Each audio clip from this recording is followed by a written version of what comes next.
Hi friends, నేను ఇవాళ దోశలు చేస్తున్నాను. దోశలకి మినపప్పు, శనగపప్పు, బియ్యం, మెంతులు పోసుకొని నానబెట్టుకోవాలి.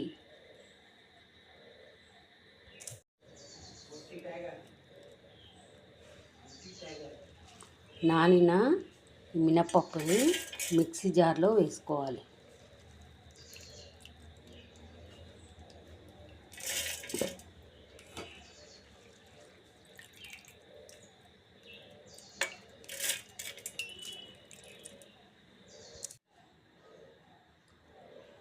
ఇలా మిక్సీ పట్టుకోవాలి.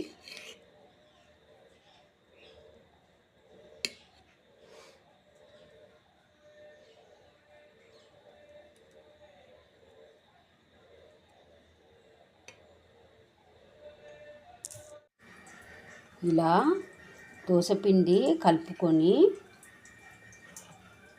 పెనం పైన పోసుకోవాలి.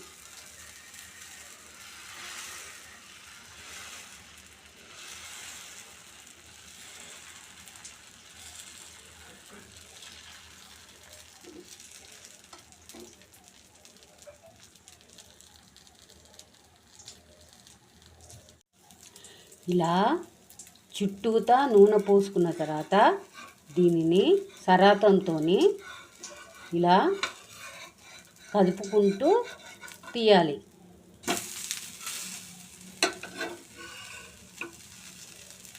ఇలా దోశ రెడీ అవుతుంది ఫ్రెండ్స్. ఇలా దోశ పోసుకున్నాను ఫ్రెండ్స్. పల్లీల చట్నీ చేసుకున్నాను.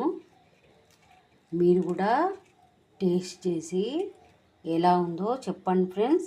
ఈ పల్లి చట్నీ నా ఛానల్లో ఉంది ఫ్రెండ్స్. నా ఛానల్ని సబ్స్క్రైబ్ చేయండి, బెల్ ఐకాన్ క్లిక్ చేయండి.